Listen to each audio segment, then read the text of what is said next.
So the Centennial Challenges program is really focused on trying to advance technologies not only for NASA, but the nation. And the way we do that is we will put up a prize purse to create an incentive for people to come in and solve our solutions for us.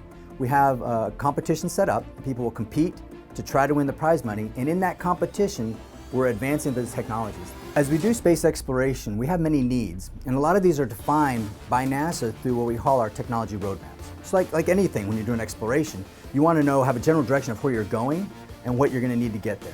And so with these technology roadmaps, we have it laid out. We have a need for wireless power. We have a need for better ways to communicate or better ways to propel our spacecraft. We have new challenges coming out related to CubeSats, which are very small satellites. We want to advance their technology for propulsion and for communications. We're having a challenge focused on collecting samples on a planetary surface.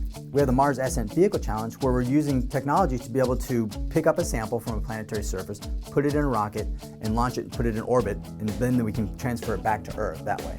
And so that whole autonomous technology where there's no astronauts involved to get that collection into a planetary orbit, that's a technology that we're looking at to advance. And as well, we're looking at new technologies. So up and coming things like additive manufacturing. So when you 3D print something or you additively manufacture it, there's a lot of unique solutions that can be done with that technology in an architectural sense.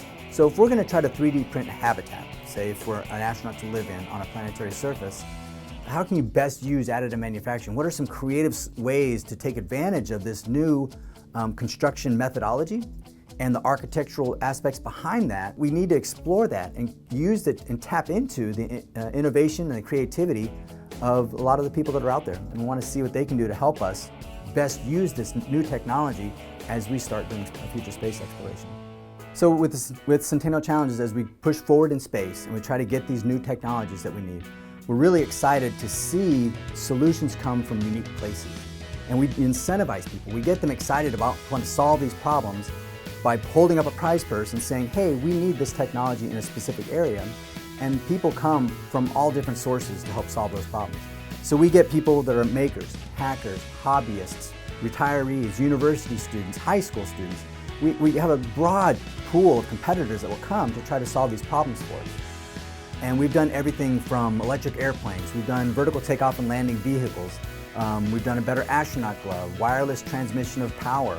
So when we have a lot of competitors engaged, they all contribute because they look at the problem differently and come up with different solutions. So what's really kind of neat with prizes and competitions, there's the 3 G's that really motivate people. And so there's guts, glory, and gold. And it's pretty much in that order. People will compete because it's innate in us to be a competitor, to want to do the best. The glory part comes from the bragging rights. You want to be able to say, I won. And then the last incentive that we see is the gold portion, so the prize purse itself. Those 3 together really compel people to do their best, to push the boundaries of technology and to push the boundaries of their creativity and their innovation. And we see that over and over and over every time we run a competition. The unique solutions that we get and the way that we can infuse them in, but more creatively is what these people go and do with these technologies after the competition. A few examples that we have, one of them being a company that started out using lasers to zap mosquitoes. Well, they went into our competition, won first place for our power beaming, wireless transmission of power, and then now they've gone off and partnered with the Department of Defense to be able to use that wireless transmission capability to power unmanned aircraft nonstop. We also have a competitor who is an artist there in New York City. He went off, decided he could build a better astronaut glove, and sure enough, he did. And so now he's gone off, taken his prize money, rolled it over, started a spacesuit company selling spacesuits. So to keep people incentivized and motivated for the competition, we generally design and formulate our competitions so that they have a business back-end model. People have the ability to see that if they create this technology, even if they don't win the NASA prize, they can take it, roll it over, and create a company, create a business, and create an economy for themselves as well as for the nation.